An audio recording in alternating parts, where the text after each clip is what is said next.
سابق D G Inter Services Intelligence lieutenant general Faiz Hameed کو تبدیل کرنے پر وزیر اعظم عمران خان نے army chief general Qamar Javed Bajwa کے ساتھ جو تنازع کھڑا کیا وہ سن 2021 کا ایسا واقعہ تھا جس نے بالآخر ہائیبرڈ نظام میں واضح دراڑیں ڈال دی، اور آج عمران خان اس سسٹم کے معماروں کی جانب سے فارغ کر دیے جانے کے بعد یہ گلہ کرنے پر مجبور ہیں کہ نواز شریف کو وطن واپس لا کر چوتھی مرتبہ وزیر اعظم بنانے کی سازش کی جا رہی ہے۔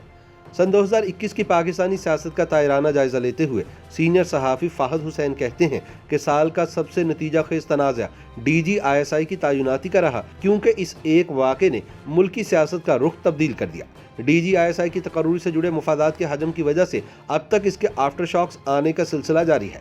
ان کا کہنا ہے کہ اب بڑے واضح اشارے مل رہے ہیں کہ اسٹیبلشمنٹ ترازو کے پلڑے بیلنس کرنا چاہتی ہے تاکہ سیاست میں توازن واپس لایا جا سکے۔ اس کے نتائج آنے والے ہفتوں میں نظر آئیں گے، لیکن اسٹیبلشمنٹ نے بڑے پرزور طریقے سے بتا دیا ہے کہ فوج میں تقرر اور تبادلے سیاسی قیادت کے دائرہ اختیار سے باہر ہے۔ یہ پیغام تمام متعلقہ لوگوں تک خاصے واضح انداز میں پہنچ گیا ہے۔ فہد حسین کہتے ہیں کہ ملکی سیاست میں اس سال وہ سب کچھ نظر آیا جو نہ ہی ہوتا تو بہتر تھا۔ حکومت گورننس نہیں دکھا سکی، اپوزیشن مسائل کو اجاگر نہیں کر سکی، اور اسٹیبلشمنٹ اسے سنبھالنے میں ناکام رہی جسے وہ لائی تھی۔ غیر یقینی کی اس کیفیت میں سب واپس ڈرائنگ بورڈ کی طرف بڑھ رہے ہیں، لیکن سوال یہ ہے کہ کیا انہوں نے کوئی سبق بھی حاصل کیا ہے؟ پیچھے مڑ کر دیکھیں تو نظر آتا ہے کہ پی ٹی آئی اپنی 2018 کی فتح سے کبھی سنبھل ہی نہیں پائی۔ جس دن سے وزیر اعظم نے اگست سن 2018 میں وزارت عظمیٰ کا حلف اٹھایا ہے، یہ نیچے ہی نیچے جا رہی ہے۔ اس کے بعد سے آنے والے ہر سال میں ان کی حکومت کی کارکردگی پچھلے سے بدتر رہی، اس کی ساکھ پہلے سے کم ہوئی، اور حکمرانی کے لیے اس کی اہلیت پر پہلے سے زیادہ سوالات اٹھ رہے ہیں۔ بقول فہد حسین، اگر عمران خان نے سال سن 2022 اقتدار میں نکال بھی لیا تو یہ اور ان کی حکومت مزید کمزور ہو جائے گی اور پارٹی ختم ہو جائے گی۔ اگر اس حوالے سے خان صاحب کو کسی ثبوت کی ضرورت ہے تو خیبر پختونخوا بلدیاتی انتخابات میں ہوئی شکست نے وہ بھی فراہم کر دیا ہے۔ عمران خان کے دور اقتدار میں سن 2021 حکومت اور عوام دونوں کے لیے انتہائی مشکل سال ثابت ہوا۔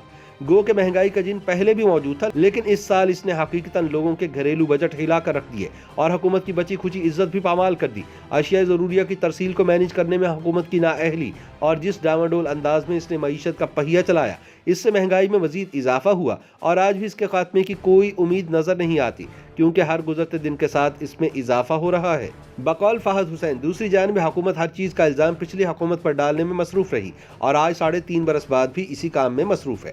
یوں کپتان حکومت بارے اب یہ تاثر مضبوط ہو چکا ہے کہ یہ ملک چلانے کی اہل نہیں ہے۔ سن 2018 سے اب تک حکومت نے صرف اسی طرح ملک چلایا ہے کہ غیر ملکی قرضے لیتی گئی اور ان کی واپسی کا بوجھ ٹیکسوں کی صورت میں عوام پر ڈالتی گئی ہے، جس کا نتیجے میں آج عوام کی کمر ٹوٹ چکی ہے۔ ان حالات میں سال سن 2022 کے آغاز پر کپتان حکومت کے لیے پہاڑوں سے مشکلات سر اٹھا رہی ہیں، اور یہ وہ مشکل خود کو قائم رکھے ہوئے ہے۔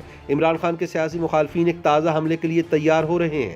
حکومت کو اپنی بقا کی جنگ لڑنی ہے، لیکن سوال یہ ہے کہ وہ اس قابل ہے بھی، اور کیا اس نے کوئی سبق بھی سیکھا ہے؟ دوسری طرف نون لیگ اب ناگواری سے تسلیم کر رہی ہے کہ اس نے کچھ سبق سیکھے ہیں۔ پورا سال پارٹی حکومت سے بھی لڑتی رہی، خود سے بھی، اور دونوں ہی محاذوں پر کامیاب نہیں ہو پائی۔ پیپلز پارٹی سے چھٹکارا حاصل کرنے کے بعد نون لیگ نہ تو پی ڈی ایم کے پلیٹ فارم سے اور اب نہ ہی مسلم لیگ نون کے پلیٹ فارم سے پنجاب اور وفاق کی حکومتیں گرانے میں کامیاب ہوئی ہے۔ پارٹی میں بیانیوں کا ٹکراؤ بار بار سر اٹھاتا رہا اور ایک دوسرے پر الزام تراشی بھی سامنے آئی۔ ایسا کہیں سے نہیں لگ رہا تھا کہ جنگ تھمنے میں آئے گی۔ بجٹ کے بعد لگ رہا تھا کہ پی ٹی آئی اپنی مدت کے اختتام تک بغیر کسی رکاوٹ کے بھاگتی چلی جائے گی، جبکہ پی ایم ایل این اپنے ہی تضادات میں الجھی رہے گی۔ لیکن ایک غیر متوقع امداد تب آئی جب خود وزیر اعظم عمران خان نے اسٹیبلشمنٹ سے پنگا ڈالنے کا فیصلہ کیا۔ فہد حسین کا کہنا ہے کہ آئی ایس آئی سربراہ کی تعیناتی پر کھڑے ہوئے تنازع نے مسلم لیگ نون کو وہ خلا فراہم کر دیا جو اس کو مل نہیں رہا تھا۔ تاہم پی ٹی آئی کو اقتدار میں لانے پر اسٹیبلشمنٹ کو تنقید کا نشانہ بنانے والی مسلم لیگ نون ابتدائی ہفتوں میں کنفیوز تھی کہ اب اس سے بات کیسے کرے، لیکن اب لگ رہا ہے کہ پارٹی قیادت کو یہ بات سمجھ آ گئی ہے کہ اگر اسے واپس اقتدار میں آنا ہے تو کمرے میں موجود ہاتھی سے مثبت انداز میں ڈیل کرنا ہوگا۔ یہ کہنا قبل از وقت ہوگا کہ کوئی ڈیل ہو گئی ہے، لیکن یہ قدرے وثوق سے کہا جا سکتا ہے کہ پارٹی نے سال کا آغاز جس مقام سے کیا تھا اس کا اختتام اس سے بہتر مقام پر کر رہی ہے۔ دوسری جانب اسٹیبلشمنٹ بھی بہت سی اونچ نیچ سے گزری ہے اور اس نے بھی کچھ نہ کچھ سبق ضرور سیکھے ہوں گے، لیکن سال سن 2021 کا سب سے نتیجہ خیز تنازع D G I S I کی تعیناتی کا ہی تھا، جس نے سیاست کا رخ تبدیل کر دیا اور ہائیبرڈ نظام میں واضح دراڑ ڈال دی۔